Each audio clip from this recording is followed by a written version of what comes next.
بسم اللہ الرحمن الرحیم۔ شروع اللہ کے نام سے جو بڑا مہربان نہایت رحم والا ہے۔ السلام علیکم ورحمۃ اللہ وبرکاتہ۔ آج کی ویڈیو حضرت آدم علیہ السلام کی زندگی کے بارے میں ہے۔ حضرت آدم علیہ السلام کی پیدائش کیسے ہوئی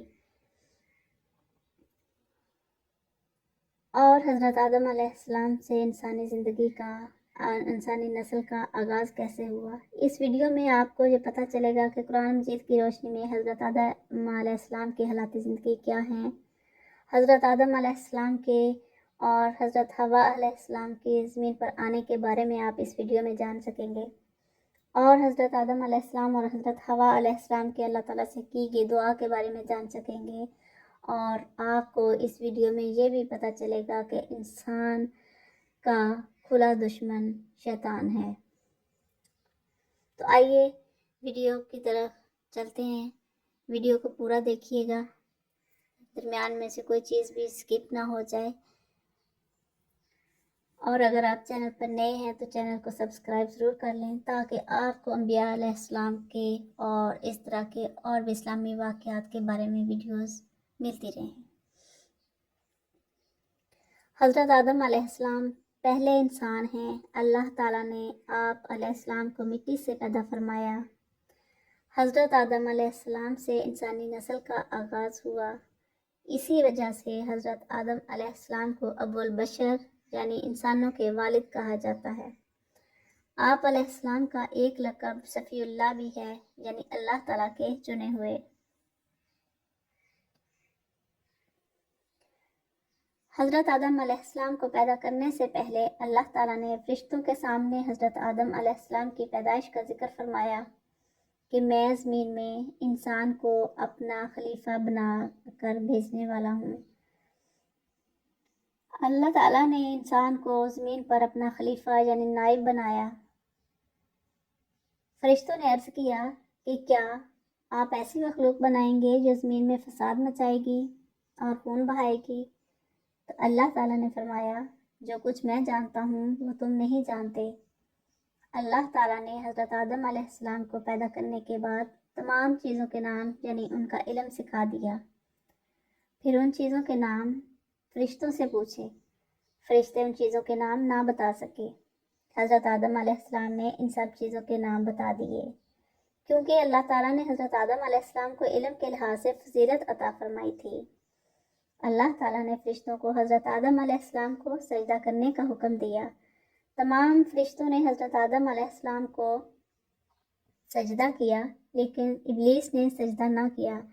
ابلیس جنات میں سے تھا۔ ابلیس نے تکبر کیا اور حضرت آدم علیہ السلام سے حسد کیا۔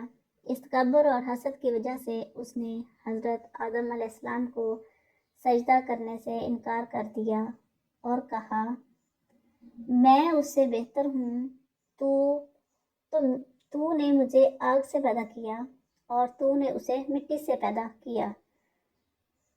سورۃ الاعراف میں آیت نمبر 12 میں اس کا ذکر کیا گیا ہے۔ اللہ تعالیٰ نے اس سے فرمایا کہ تجھے ہرگز یہ حق نہیں پہنچتا کہ تو یہاں رہ کر تکبر کرے، اس لیے تو ذلیل اور رسوا ہو کر یہاں سے نکل جا۔ ابلیس مردود نے اللہ تعالیٰ سے قیامت کے دن تک مہلت مانگی تاکہ وہ اللہ تعالیٰ کے بندوں کو اللہ تعالیٰ کے سیدھے راستے سے ہٹا سکے۔ چنانچہ بندوں کی آزمائش کے لیے اسے یہ مہلت دے دی گئی، مگر وہ اللہ تعالیٰ کے نیک بندوں کو سیدھے راستے سے نہیں ہٹا سکے گا۔ اللہ تعالیٰ نے حضرت آدم علیہ السلام اور حضرت حوا علیہ السلام کو جنت میں رکھا۔ اللہ تعالیٰ نے انہیں اجازت دی کہ جنت میں جہاں سے چاہیں کھائیں اور پئیں، لیکن ایک درخت کے پاس جانے سے منع فرما دیا۔ ابلیس نے ان دونوں سے کہا کہ کیا میں آپ کو ایسے درخت کے بارے میں نہ بتاؤں کہ جس کا پھل کھانے سے آپ دونوں فرشتے بن جاؤ گے اور آپ کو ایسی زندگی اور بادشاہت مل جائے گی جو کبھی ختم نہ ہو۔ وہ انہیں یقین دلانے لگا کہ میں تو صرف آپ دونوں کی بھلائی چاہتا ہوں۔ حضرت آدم علیہ السلام اور حضرت حوا علیہ السلام نے ابلیس کے وسوسے میں بھول کر اس درخت کا پھل کھا لیا۔ حضرت آدم علیہ السلام اور حضرت حوا علیہ السلام کو فوراً اپنی بھول کا شدت سے احساس ہوا۔ انہوں نے اللہ تعالیٰ سے معافی مانگی اور درخواست کی، اے ہمارے رب، ہم نے اپنا نقصان کیا، اور اگر تو نے ہمیں نہ بخشا اور ہم پر رحم نہ فرمایا تو ہم ضرور ہو جائیں گے نقصان اٹھانے والوں میں سے۔ سورۃ الاعراف کی آیت نمبر 23 میں یہ فرمایا گیا ہے۔ اللہ تعالیٰ نے دونوں پر رحم فرمایا اور ان کی توبہ فرما لی، قبول فرما لی۔ پھر اللہ تعالیٰ نے حضرت آدم علیہ السلام اور حضرت حوا علیہ السلام کو زمین پر بھیج دیا، پھر اور دونوں کے ذریعے سے بہت سے انسان پیدا فرمائے جن کی ہدایت کے لیے نبوت اور رسالت کا سلسلہ جاری فرمایا گیا۔ نبوت کے اس سلسلے میں حضرت آدم علیہ السلام کو پہلے اور حضرت محمد رسول اللہ ختم النبیین صلی اللہ علیہ وآلہ وصحبہ وسلم کو آخری نبی ہونے کا اعزاز حاصل ہوا ہے۔ ہمیں یاد رکھنا چاہیے کہ شیطان جو ہے وہ ہمارا دشمن ہے، ہم سے حسد کرتا ہے اور وسوسہ ڈال کر اللہ تعالیٰ کی نافرمانی کی طرف لے جاتا ہے۔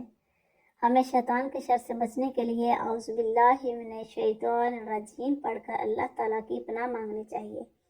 اگر کوئی غلطی ہو جائے تو اللہ تعالیٰ سے معافی مانگنی چاہیے۔ اللہ تعالیٰ معافی مانگنے والوں کو پسند فرماتا ہے اور ان کی غلطیوں کو معاف فرما دیتا ہے۔ غرور اور تکبر کرنے والے اللہ تعالیٰ کی رحمت سے دور ہو جاتے ہیں۔